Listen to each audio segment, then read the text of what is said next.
لازم به ذکر است که محمد رضا شاه پهلوی در اداره امور مملکت در اکثریت پست‌های لشکری، کشوری، وزارتی و اقتصادی هموطنان بهایی را به کار گمارد. هرچند که خود هموطنان بهایی معتقدند که این عده به واسطه قابلیت‌ها و توانایی‌های خود به این پست‌ها و مقام‌ها رسیدند، اما برای جامعه روحانی شیعی ایران یک دهنکجی بزرگ محسوب می‌شد. محمد رضا شاه حتی برای دهنکجی بیشتر خود را خدایگان نامید و در خطاب به او از خدایگان شاهنشاه آریامهر، بزرگ ارتشداران نام برده می‌شد.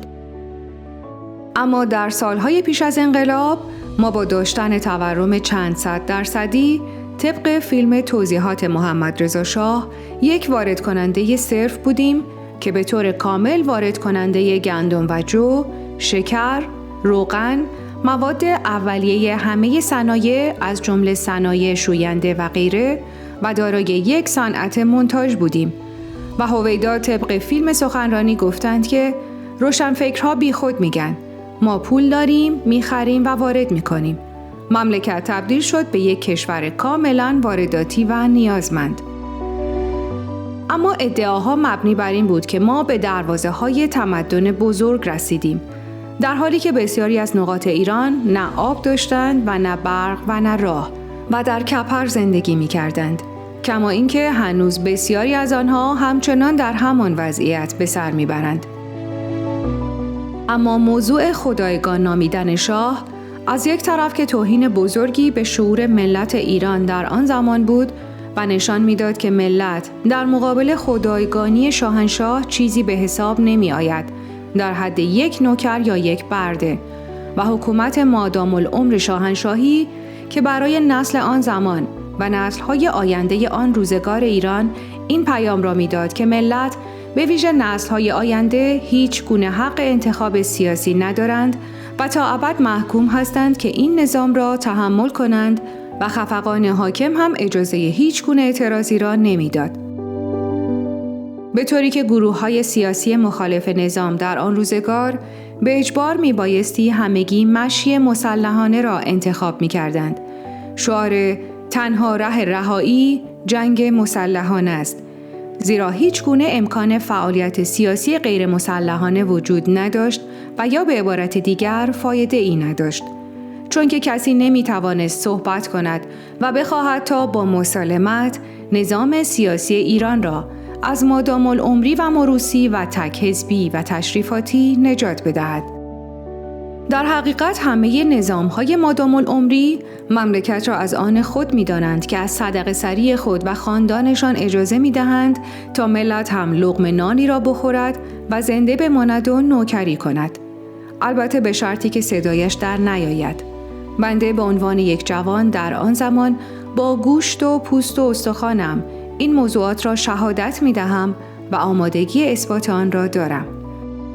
هرچند که بنده 2 جایزه سلطنتی را در آخرین سال نخست وزیری عباس هویدا در کاخ نخست وزیری در سال 1355 و سال بعد از دست جمشید آموزگار در سال 1356 به عنوان نخست وزیر بعدی در کاخ نخست وزیری دریافت کردم، ولی در آن زمان برای خود هیچ گونه حق انتخاب سیاسی قائل نبودم و صرفاً میبایستی تعظیم کنان لقمه نانی بخورم که طبیعتاً با روحیه بنده سازگار نبوده و سازگار نیست و نخواهد بود. نظام شاهنشاهی نیز همه مملکت را از آن خود می‌دانست و همه شاهرگ‌های اقتصادی را در دستان خود داشت و در قالب بنیاد البرز و بنیاد اشرف بر همه فعالیت‌های اقتصادی در همه زمینه‌ها سلطه کامل داشت. همه این موضوعات و مسائل و مشکلات دیگر باعث شد تا مردم به فکر رهایی از این وضعیت برآمده و خواستار به دست آوردن حق انتخاب سیاسی و حاکمیت بر سرنوشت خودشان باشند که سرانجام نیز باعث شد تا انقلاب سال 57 رقم بخورد و آتش زیر خاکستر چندین دهه استبداد به ناگهان شعله‌ور شود.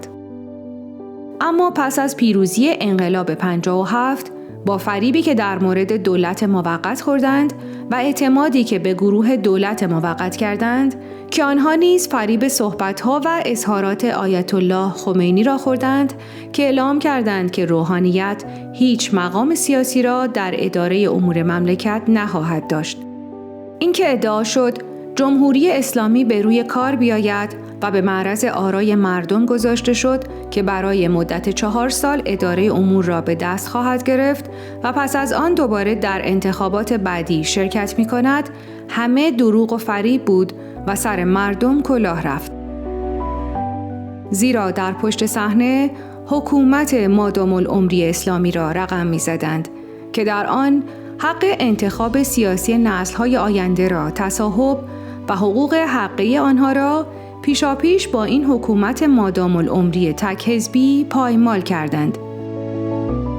در این مورد تنها تفاوت نظام اسلامی با نظام شاهنشاهی در این بود که حکومت مادام العمری اسلامی موروثی نبود،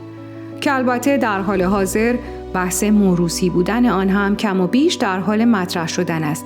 که در این صورت این نظام هم به نوع دیگری نظام شاهنشاهی می باشد. فقط نوع لباس و ادبیات سیاسی تفاوت نموده و فرق کرده است. در اینجا نقش دولت موقت و یا شورای گذار و اینکه میتواند به صورت یک جاده صافکن جاده را برای نظام دیکتاتوری دیگری هموار کند، لازم است بسیار دقت شود.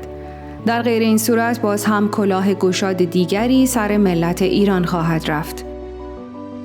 در این رابطه اولین زنگ خطر پذیرش حکومت‌های مادام العمری مانند حکومت اسلامی و نظام شاهنشاهی می باشد و دومین زنگ خطر پذیرفتن رهبری‌های فردی و مخصوصاً رهبری‌های خودخوانده است که مسلماً در این گونه موارد هدفی به جز قبضه کردن قدرت در بین نیست. با این حساب به سادگی می توان نتیجه گرفت اگر شاهنشاه آریامهر انقلاب مشروطه را رعایت می کردند و می پذیرفتند که مانند زمان مصدق اختیارات اداره مملکت بیشتر در دست ملت بود، اگر خود را خدایگان نمی نامید، اگر سرمایه ملت ایران را خرج تشریفات درباری و غیره نمی کرد، ملت ایران انقلاب نمی کرد و در نتیجه ما الان به این وضعیت اسفناک دچار نمی شدیم. من شخصاً وضعیت اسفناک کنونی را حاصل سیاست‌ها و رفتارهای غلط نظام پیشین می‌دانم. این مطلب ادامه دارد. بنیانگذار مکتب عرفان کیهانی حلقه و بنیانگذار سازمان صلح طاهری محمد علی طاهری، تورنتو، 25 ژوئن 2025 مصادف با 5 تیر ماه 1404.